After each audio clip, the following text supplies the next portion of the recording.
Hi, my name is Dasha and welcome to the second video in our series. I have developed a technique which you can use at different kinds of behavioral interviews.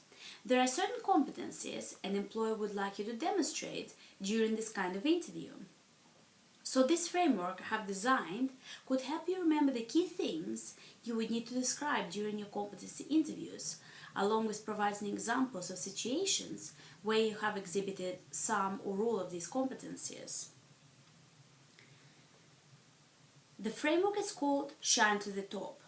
I hope that by employing it during your interviews, you will shine to the top of the shortlisted candidates for the next selection round. And it will give you an idea of what examples you will need to prepare to shine to the top. So SHINE stands for S stands for stress tolerance. It is crucial for you to provide examples from your work experience when you were put under pressure. It could either be a situation when you had only a limited amount of time to complete a certain task, or a client has suddenly decided to make a last-minute change in the project plan, and that has put you and other colleagues under pressure. Or possibly you thought you have almost made that important sale, but the client has pulled out at the last moment, and you are now faced with the challenge and stress of how to explain it to the boss. Make sure you don't merely provide examples of stressful situations, but also the ways you have dealt with the stress, such as, for instance, sitting down and writing out your plan on how to make up the money lost to the client pulling out, even day by day or maybe hour by hour.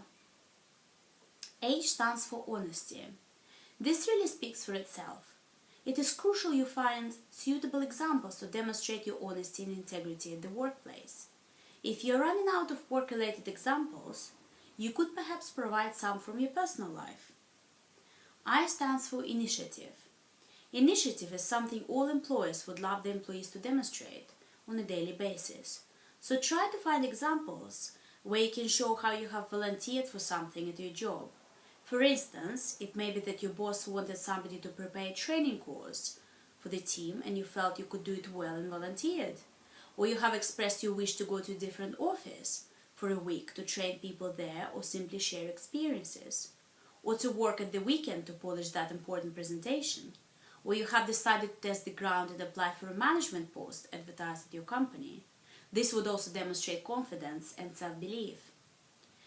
N is for networking skill. Have you managed to sell a product by networking within your current clients? Have you attended an important conference and networked effectively, which resulted in a few new clients coming on board?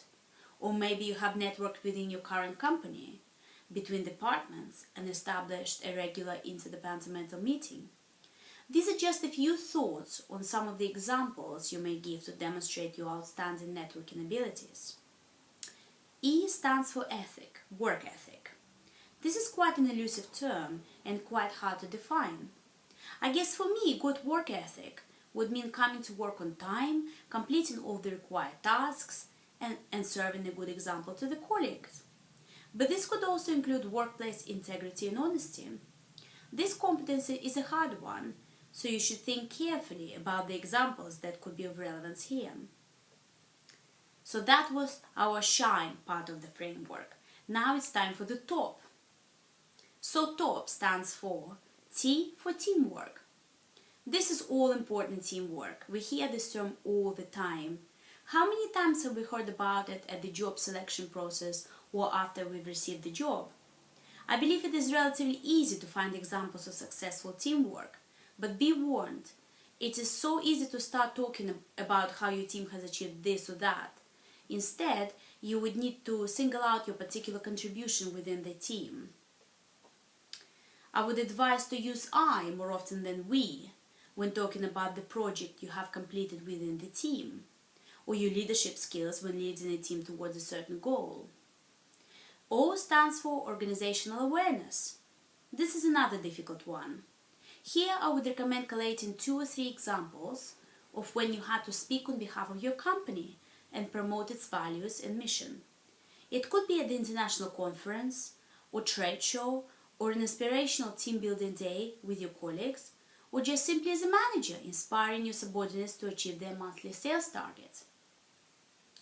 And finally, P It stands for problem solving. This is a relatively easy one in my opinion. Make sure you think of 2 to 3 occasions when you have solved a particular issue or problem or face and overcome a challenge in the workplace. Some ideas may include, for instance, your subordinate has not attended his scheduled meeting with the client, so you are faced with a potential disciplinary. What do you do? How do you tackle it? Or is the project you have been leading running out late and out of pocket? How do you deal with that? I would say this competency is one of the easiest to provide examples, since it is based purely on facts and outcomes. Hope it was useful and you have enjoyed it. If you have any further questions on the framework or need some particular advice on how to prepare for an interview, don't hesitate and get in touch with us at ukcareercoaching.com. And I will also add a leaflet for this presentation on my website. So please have a look and get in touch. Bye bye.